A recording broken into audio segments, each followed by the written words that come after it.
Reddit pregunta: ¿qué historia espeluznante de la vida real conoces que todavía te da miedo?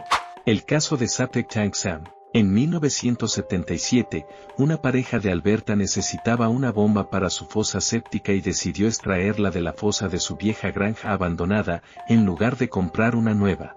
Al hacerlo, descubrieron un cadáver que había sido arrojado allí. La historia de la víctima es estremecedora.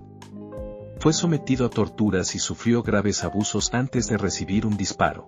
Después, lo arrojaron a la fosa séptica de la granja abandonada, con la esperanza de que el crimen nunca fuera descubierto.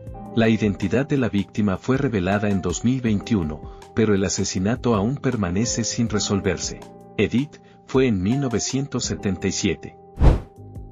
Tenía alrededor de 7 u 8 años cuando fui con mi familia a este lago artificial, un parque familiar en el sur de Georgia. Básicamente, era un gran estanque excavado donde el dueño había colocado mucha arena de playa y palmeras, y cobraba entrada para que la gente pudiera estacionarse, hacer parrilladas y nadar durante el día.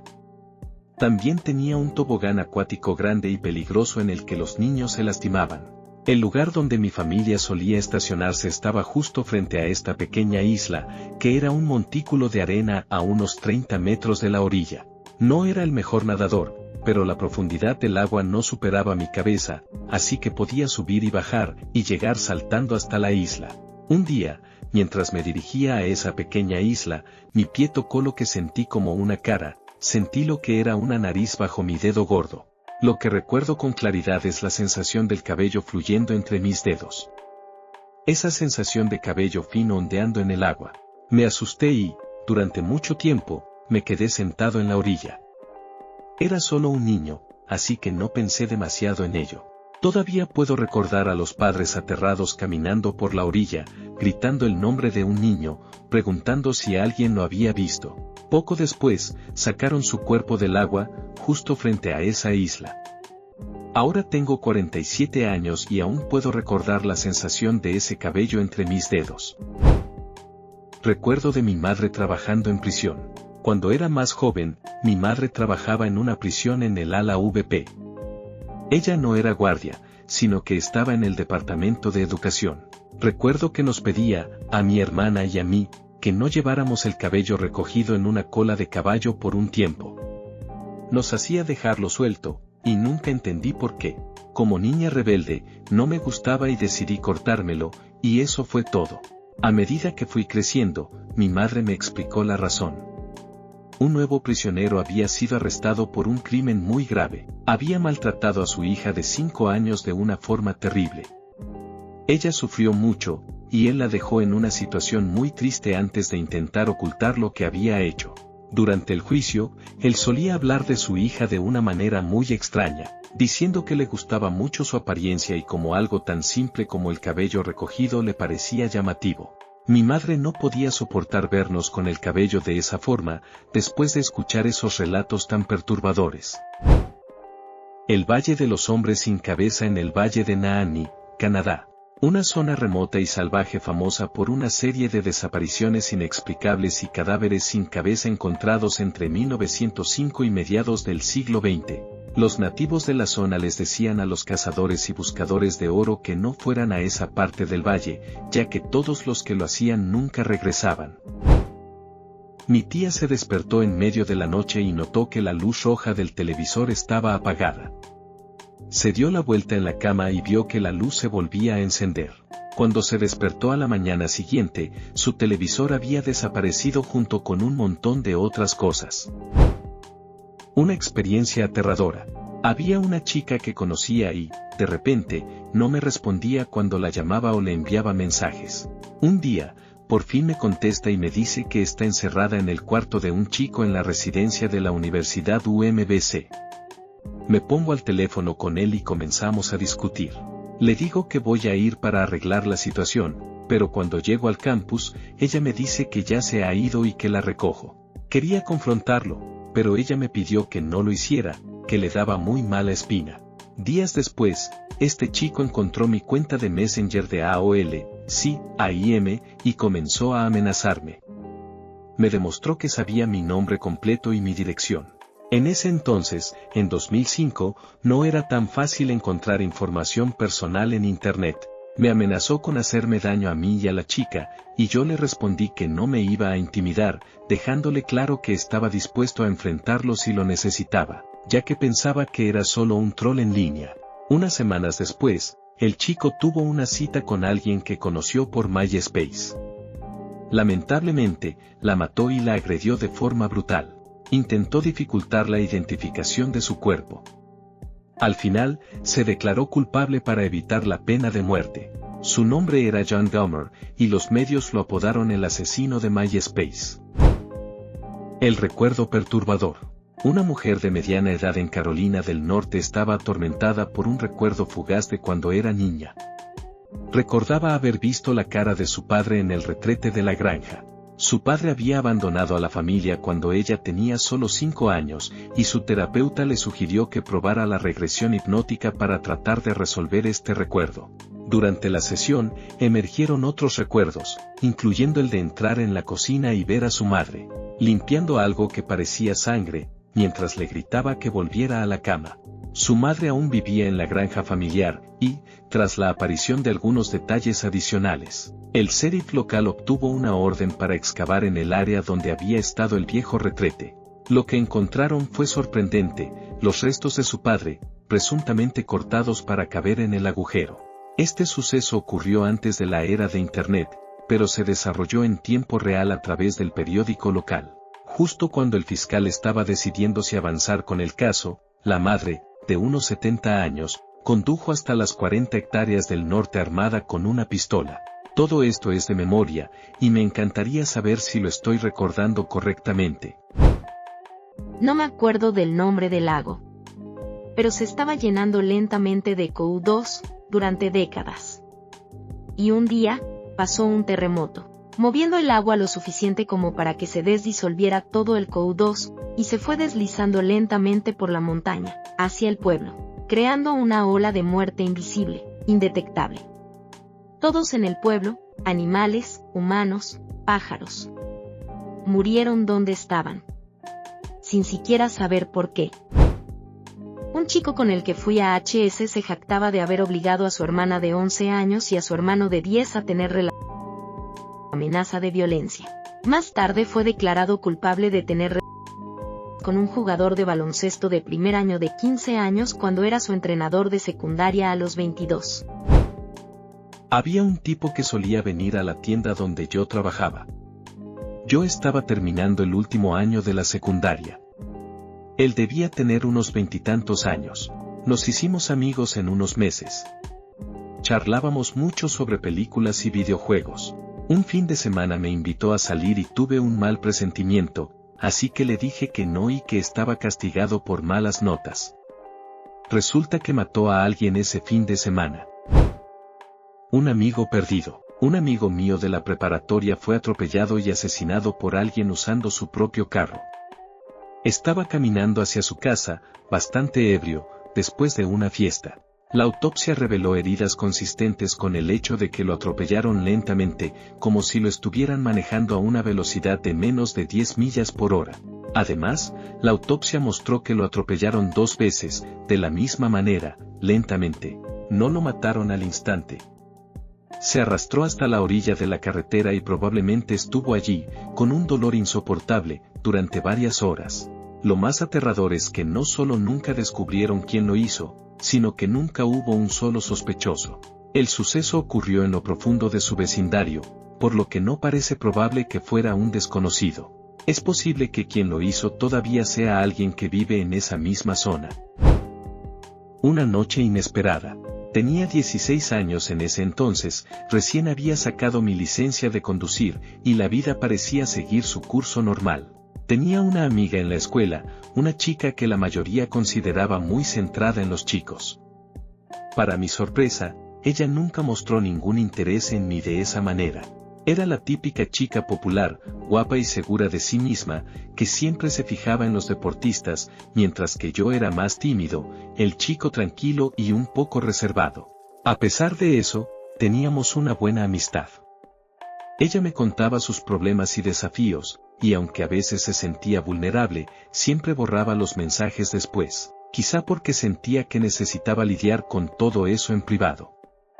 Lo que más me sorprendía era que muchos de los chicos que le gustaban parecían ser muy controladores con ella. Una noche de invierno, algo muy extraño sucedió. Recibí una llamada suya. Era muy inusual que me llamara a esas horas, sobre todo porque era una noche de escuela y ya era tarde. Su voz sonaba temblorosa, apagada, casi como si estuviera preocupada o asustada. Me pidió que fuera a recogerla. Sabía que algo no estaba bien, pero después de darme la dirección, me pidió que colgara rápidamente. En ese entonces no había GPS, y como no conocía bien la zona, imprimí una ruta de MapQuest hacia la casa de su novio en una ciudad cercana. Me pidió algo muy específico, llevarle ropa. Me mencionó que necesitaba una camisa, ropa interior y unos pantalones deportivos. Con un nudo en el estómago, empujé mi auto fuera de la entrada de mi casa, asegurándome de que mis padres no me oyeran, ya que era muy tarde. Con mucha cautela, conduje hacia su casa, preocupado por ella, pero también algo nervioso por la situación. Cuando llegué, ella salió rápidamente de la casa, intentando hacer el menor ruido posible. Lo que vi fue algo que nunca olvidaré. Ella estaba vestida solo con su ropa interior, el maquillaje corrido por el llanto y el cabello enredado, como si hubiera estado pasando por una experiencia muy traumática. Subió al auto rápidamente, me pidió que arrancara y, sin decir una palabra, empezó a ponerse la ropa que le había llevado. Le pregunté qué había sucedido, pero lo único que pudo decir, con voz temblorosa y sin poder contener el dolor, fue que había ido a la fiesta de cumpleaños de su novio. Al despertar, no recordaba nada de lo que había ocurrido. Lo único que sabía era que se había despertado en medio de la habitación con sus amigos, y su novio también parecía estar en una situación similar. Sin saber qué hacer exactamente, la llevé de regreso a su casa. Estaba tan preocupado por ella que no podía dejar de pensar en lo que acababa de ocurrir. Regresé a mi casa 2 horas antes de que tuviera que levantarme para la escuela, tratando de borrar de mi mente todo lo que había sucedido esa noche. Nunca hablamos de ello nuevamente. En ese momento, no entendí completamente la gravedad de lo que había sucedido, pero al mirar atrás, 17 años después, ahora como padre de familia con mis propios hijos, me resulta imposible contar esta historia sin sentir una profunda tristeza y empatía por lo que ella vivió. Ahora ella está casada, tiene hijos y parece estar feliz con su familia. He perdido el contacto con ella, pero de vez en cuando reviso su perfil de Facebook, con la esperanza de que esté bien, deseando que haya encontrado la paz y la felicidad que se merece. Una noche inquietante en la selva tropical. Mis abuelos son inmigrantes holandeses en Nueva Zelanda. En los años 70, tenían una caravana que usaban para hacer pequeños viajes familiares de camping. En una ocasión, llevaron a mi mamá y sus hermanos, todos tenían 10 años o menos, a acampar en una zona rural de la isla norte, muy alejada de la civilización, cerca de un lago en medio de la selva tropical. Después de que los niños se durmieron, mis abuelos se quedaron despiertos un rato, leyendo y disfrutando de una taza de té. Estaban completamente solos, en un lugar apartado, rodeados de la naturaleza. Fue entonces cuando empezaron a escuchar ruidos extraños. Pasos afuera, ramas rompiéndose, incluso lo que parecía un susurro lejano. Al principio pensaron que tal vez se estaban volviendo paranoicos, pero a medida que los ruidos continuaban, comenzaron a sentirse un poco incómodos. Sin embargo, decidieron que no era nada y que estaban a salvo. Mi abuelo me contó que no podía dormir. De repente, escuchó un paso definitivo justo afuera de la puerta de la caravana. Con el corazón acelerado, se asomó por la ventana y vio que estaba completamente oscuro. No había luz de luna, pero logró distinguir lo que parecía ser un cigarrillo encendido, que indicaba que un hombre bastante alto estaba parado justo en la puerta de la caravana. Aunque podía escuchar otros pasos, el hombre con el cigarrillo no se movía ni un centímetro. Mi abuelo me dijo que nunca había estado tan asustado en su vida, pero tenía que hacer algo porque su esposa y los 4 niños pequeños estaban durmiendo dentro de la caravana. Decidió que debía actuar, así que agarró su cuchillo de carnicero, una herramienta que, aunque no sabíamos bien por qué llevaba en un viaje de camping, era lo que tenía a mano, y abrió la puerta, listo para confrontar o hacer lo que fuera necesario para asustar a quien estuviera ahí. Sin embargo, al abrir la puerta, no vio a nadie. No había rastro de los pasos, ni de la figura que había visto antes. Todo estaba en silencio. En ese momento, pensó que tal vez se estaba volviendo loco, pero al mirar al suelo, vio la colilla del cigarrillo, recién apagada, justo afuera de la puerta. Tan pronto como vio esto, decidió que era hora de irse. No dudó ni un segundo, subió a la caravana, se metió en el coche. Por suerte ya había comenzado a prepararlo para irse temprano al día siguiente, y llevó a toda la familia a un lugar más cercano a un pueblo, donde pudieron pasar el resto de la noche. Cada vez que me cuenta esta historia, me pone los pelos de punta. La historia de los buzos que fueron succionados por la tubería y vivieron 4 días en completa oscuridad, sin poder moverse. Nadie intentó rescatarlos. Creo que fue en Rusia. M.R. Ballin hizo un video sobre eso. El tipo que estaba pidiendo consejo en Reddit sobre la aventura de su esposa, y luego ella se volvió loca después de que él quiso divorciarse y mató a sus hijos. Joder, qué escalofriante fue escuchar eso. La muerte de Hisashi Ouchi. Estaba trabajando en una planta nuclear y, debido a las malas condiciones de trabajo, estuvo involucrado en un incidente de criticidad. Recibió, creo, la mayor cantidad de radiación que un humano haya recibido sin morir instantáneamente. Durante 81 días, una camarilla de los mejores médicos del mundo intentó mantenerlo con vida mientras su cuerpo se apagaba. Las descripciones de lo que estaba pasando y lo que le estaba sucediendo físicamente me dejan claro que a veces salvar una vida no vale la pena. Es una historia trágica de un joven sufriendo uno de los peores destinos posibles. Historia de mi amiga y su vida difícil. Desde que conocí a mi amiga en la infancia, siempre supe que su vida no había sido fácil. Creció en un ambiente complicado, rodeada de circunstancias difíciles que la marcaron profundamente. Uno de los momentos más oscuros de su vida está relacionado con su abuelo, quien había sido alcohólico durante muchos años. A pesar de sus problemas con el alcohol, él tenía una relación con una mujer que también luchaba con la adicción. Trágicamente, él acabó con su vida de una manera espantosa. La mujer desapareció durante casi un año, y debido a su historial de desapariciones causadas por sus adicciones, su familia no se preocupó demasiado y no denunció su desaparición.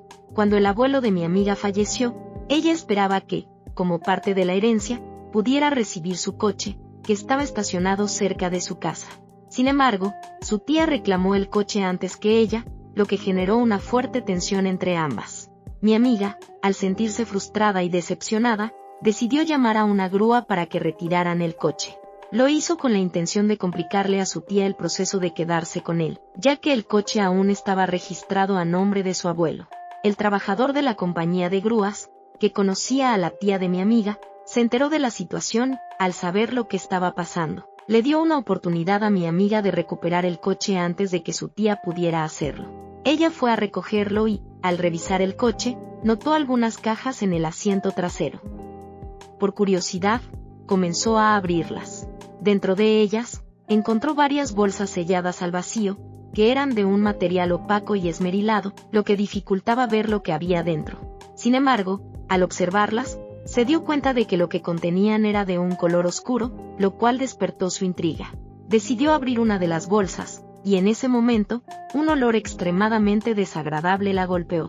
Al principio pensó que podría tratarse de algo como carne en mal estado o algún otro tipo de descomposición, pero cuando finalmente miró dentro de la bolsa, vio algo que jamás imaginó. Era una mano humana. Asustada y sin saber qué hacer, rápidamente llamó a la policía. Los oficiales llegaron, se llevaron las cajas y el coche, y la situación quedó ahí. Nunca se supo con certeza lo que realmente ocurrió, ya que, como el abuelo de mi amiga ya había fallecido, no se pudo hacer mucho más. La tía y mi amiga no se quedaron con el coche, pero esa experiencia dejó una huella en mi amiga que nunca olvidó. Los años pasaron y mi amiga, lamentablemente, cayó en una espiral de autodestrucción debido a las...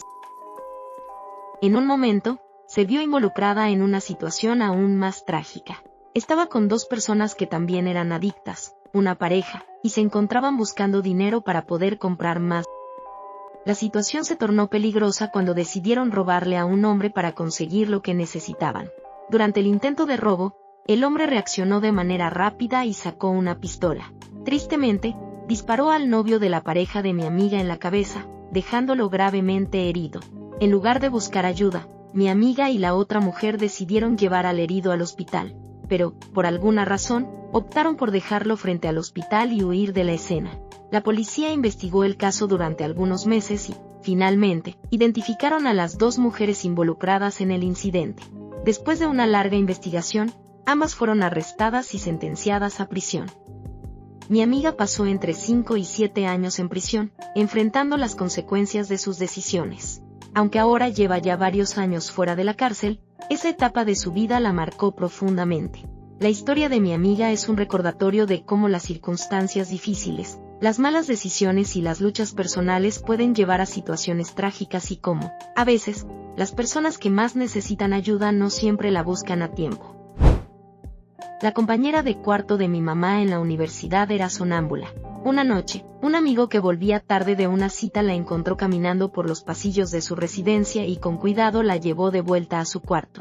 Cuando la metieron de nuevo en la cama, vieron que las plantas de sus pies estaban sucias, como si hubiera estado caminando descalza afuera por horas. Todavía me da cosa pensar en lo que le pudo haber pasado. 1. El caso de mi amigo Blake. Cuando era niño, solía andar en bicicleta a la casa de mi amigo Blake, que vivía al otro lado del barrio. Era un chico con el que compartía buenos momentos, solíamos jugar juntos y hacíamos muchas cosas divertidas. Un día, mientras bajaba una colina en mi bicicleta, Blake apareció repentinamente desde detrás de un poste de luz, asustándome tanto que perdí el control de la bici y me estrellé contra el asfalto. Los raspones en mis antebrazos fueron bastante serios, unos 15 centímetros de heridas, pero en ese momento Blake no mostró mucha preocupación por lo que había pasado, casi como si me echara la culpa por lo que había ocurrido. Yo, en mi ingenuidad, no le di mucha importancia y pensé que tal vez tenía razón. A pesar de ese incidente, seguimos siendo amigos. Recuerdo que más tarde, Blake consiguió unos petardos M80S, y nos pusimos a jugar con ellos. Incluso lanzamos un avión a escala al aire. Durante nuestra diversión, mencionó algo sobre usar los petardos para hacer explotar ranas, y aunque me pareció extraño, no le tomé demasiado en serio. Años después, Blake decidió unirse a los Marines de los Estados Unidos. Sin embargo, no se reincorporó después de un tiempo y perdí contacto con él. No pensé mucho en él hasta un día, cuando mi mamá estaba leyendo el periódico y me preguntó si conocía a alguien llamado Blackley, su apellido. Me sorprendió escuchar que estaba relacionado con un caso de asesinato. Blackley había sido arrestado por el asesinato de su novia y su hijo no nacido. Según los informes, había llevado su coche fuera de la autopista, lo detuvo en un camino de tierra y le cortó la garganta a su novia. Para intentar ocultar la evidencia, prendió fuego al coche usando recipientes de combustible. Lo más desconcertante fue la manera en que fue arrestado. Estaba caminando por la carretera, lejos del lugar del crimen, cuando un oficial lo detuvo y lo interrogó. No sé si confesó en ese momento o después, pero finalmente admitió su culpabilidad. Fue condenado por el doble asesinato. Lo más impactante para mí fue darme cuenta de que ese chico, con el que había compartido buenos momentos, se había convertido en un asesino. Aunque de niño había notado ciertas señales de comportamiento extraño, no podía imaginar que esto podría haber sido el inicio de algo tan trágico. Es algo que todavía me cuesta entender. 2. La tragedia en Iwakuni. Mi segundo recuerdo inquietante ocurrió cuando estaba destinado en Iwakuni, Japón, y era el suboficial de seguridad de nuestra unidad. Estábamos en una etapa tranquila, pasando el rato con algunos compañeros y, en un jueves cualquiera, decidimos salir a beber en grupo. Todo parecía estar bien, disfrutábamos de la compañía y las risas, sin saber que uno de esos momentos aparentemente inofensivos marcaría un giro dramático en nuestras vidas. El sábado siguiente, uno de los chicos con los que había estado bebiendo decidió alquilar una canoa con otros 2 amigos. Salieron al mar para disfrutar de un día tranquilo, pero las cosas tomaron un giro oscuro cuando la canoa volcó. Los 3 hombres, atrapados en el agua fría, intentaron mantener la calma. Decidieron que el nadador más fuerte nadara a la orilla para pedir ayuda, mientras los otros dos permanecían quietos en el mar, esperando asistencia. El nadador logró llegar a la orilla y fue recogido por algunos pescadores, pero los otros dos no tuvieron la misma suerte. El amigo con el que había estado pasando el rato no pudo sobrevivir. Después de una intensa búsqueda en la costa, lo encontraron sin vida, víctima de la hipotermia. La tragedia ocurrió en mayo, cuando la temperatura del agua estaba alrededor de los 15 a 20 grados centígrados, algo que, en ese momento, no parecía ser tan peligroso, pero aprendí que incluso en esas condiciones, la hipotermia puede ser mortal en solo unas pocas horas. Como suboficial de seguridad, fui el encargado de llenar el informe del incidente y, aunque no era algo que quisiera enfrentar, me tocó lidiar con los detalles de su muerte. Lo que más me afectó fue el hecho de que solo 2 días antes de su muerte, había estado tomando con él y compartiendo buenos momentos. Fue una experiencia muy difícil de procesar. Esa tragedia, junto con mis recuerdos de pesadillas de niño sobre estar en el mar abierto, rodeado de criaturas gigantes sin forma que venían a por mí, me dejó con una profunda sensación de miedo.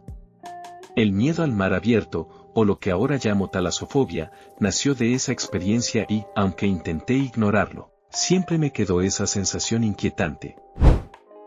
El campamento abandonado.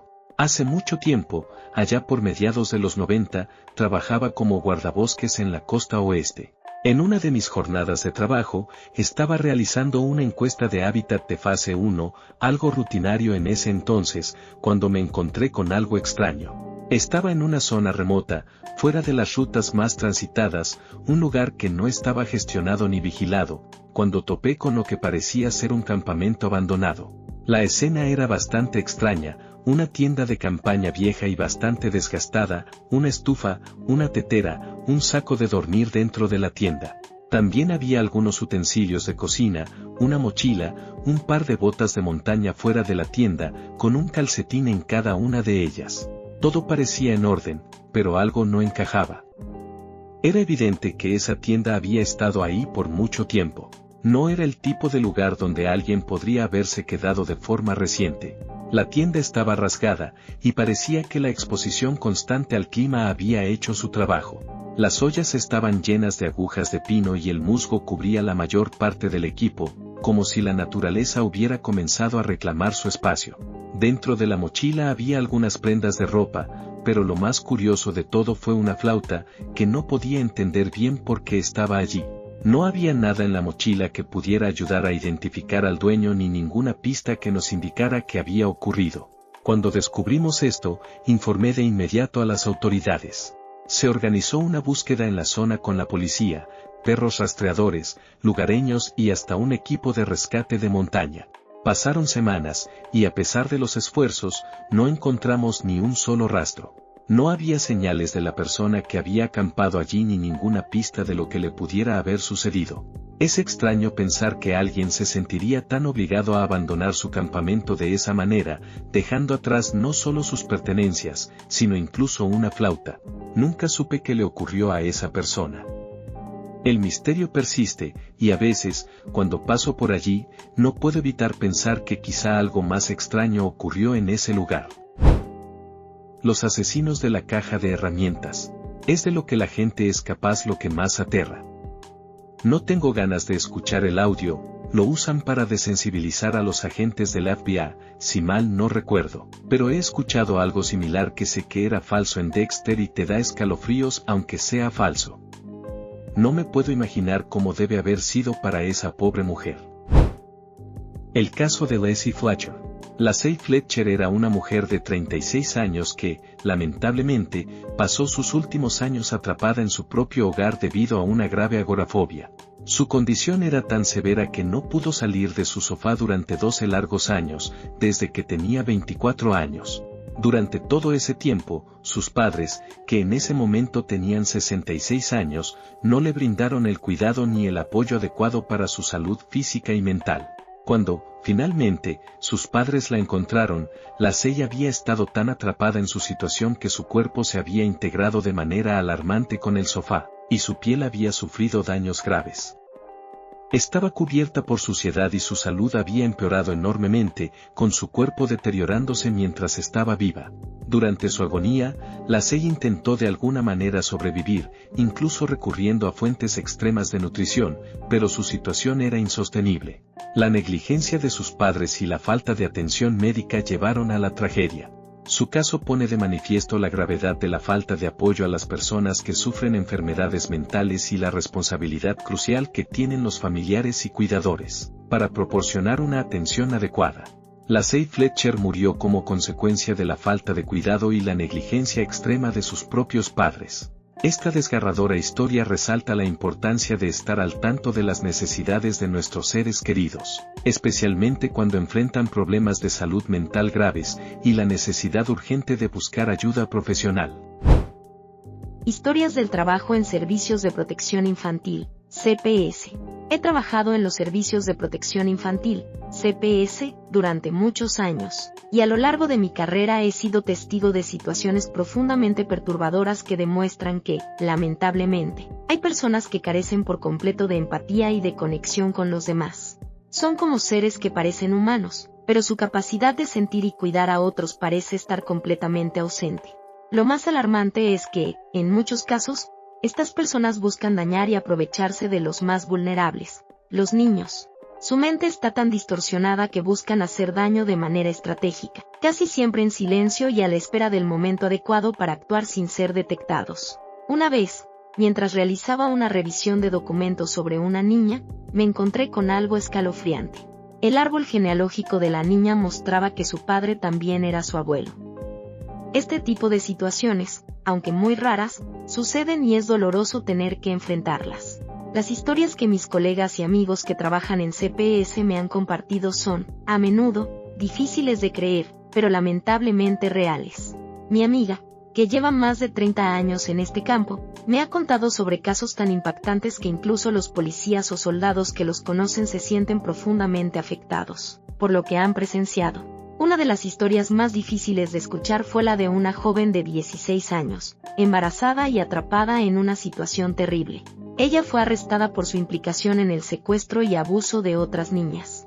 Esta chica había vivido una vida de abuso desde muy pequeña, a manos de su propio padre, quien además de ser su padre, también era el padre del bebé que esperaba. Lo más desgarrador de la situación es que, en su mente, su único objetivo era hacer que su padre estuviera contento, y para ello sentía que debía continuar con los actos de abuso que él le había enseñado desde pequeña.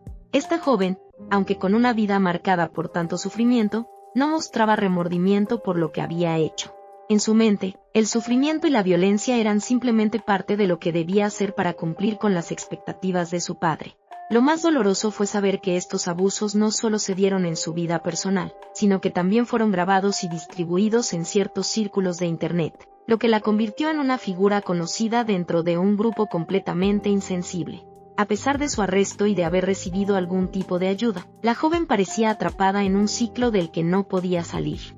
A lo largo de su vida, siempre buscó la aprobación de su padre, y aunque fue puesta bajo el cuidado de una familia de acogida y recibió terapia, nunca dejó de pensar que él era la única persona que realmente se preocupaba por ella. Durante muchos años, continuó contactando y escribiendo a su padre, quien estaba cumpliendo su condena por los crímenes que cometió.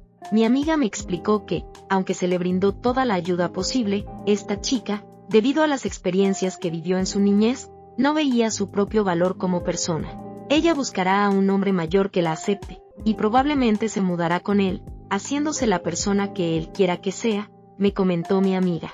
Este patrón de dependencia emocional es algo común en personas que han sido sometidas a abuso constante, y aunque algunos pueden superar estas experiencias, para muchos otros el proceso de sanación es muy largo y doloroso.